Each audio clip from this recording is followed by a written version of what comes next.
നമ്മുടെ കോട്ടപ്പുറം പാലം ലാലേട്ടനും കൂടി ചേർന്നാണ് പണിതതെന്ന് പറഞ്ഞാൽ നിങ്ങൾ വിശ്വസിക്കൂ? 1983 ഓഗസ്റ്റ് മാസമാണ് സംഭവം.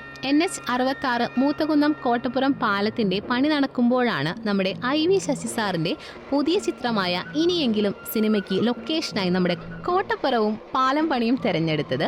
മോഹൻലാൽ, ജനാർദ്ദനൻ, പ്രതാപചന്ദ്രൻ തുടങ്ങിയ നടന്മാരും അണിയറ പ്രവർത്തകരുമായി ഒരു വലിയ സിനിമാ സംഘം തന്നെ പാലം പണിയുടെ ഷൂട്ടിങ്ങിനായി എത്തിയിരുന്നു.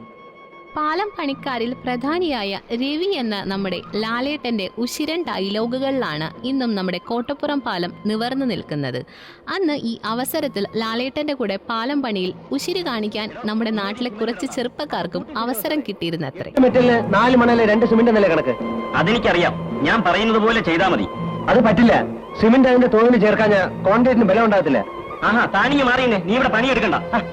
എന്താ കാരണം? കാരണമൊന്നും അന്വേഷിക്കണ്ട, താനിവിടെ പണിയെടുക്കണ്ട. എന്താ എന്താ ഇവിടെ കുഴപ്പം? ഒരു കുഴപ്പമില്ല. സിമന്റ് ശരിയായ തോതിൽ ചേർക്കണമെന്ന് ഞാൻ പറഞ്ഞേനെ. സൂപ്പർവൈസർ എന്നോട് മാറിക്കാൻ പറഞ്ഞു.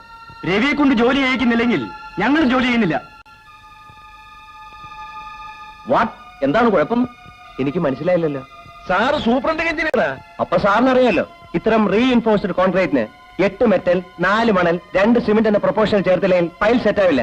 താൻ എന്നെ പഠിപ്പിക്കാണോ? നിങ്ങൾ പോയി ജോലി ചെയ്യണം. സാർ ഒരു ഗവൺമെന്റ് ഉദ്യോഗസ്ഥനല്ലേ?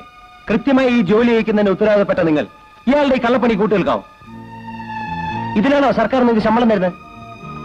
ഇവർ പറയുന്ന രീതിയിൽ സിമന്റ് കുറച്ചാൽ ഈ പാലത്തിന്റെ ഉറപ്പ് പറയുന്നത് ഞങ്ങളെക്കാൾ നിങ്ങൾക്കറിയില്ലേ സാർ? തലമുറകൾ ഉപയോഗിക്കേണ്ടാണ് ഈ പാലം.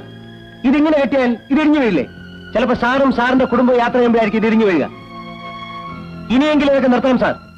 എന്തായാലും നമ്മൾ കൊടുങ്ങല്ലൂർക്കാർക്ക് പറയാം, ലാലേട്ടൻ പണിതൊരു പാലമുണ്ട് നമ്മുടെ നാട്ടിൽ, കോട്ടപ്പുറം മൂത്തകുന്നം പാലം.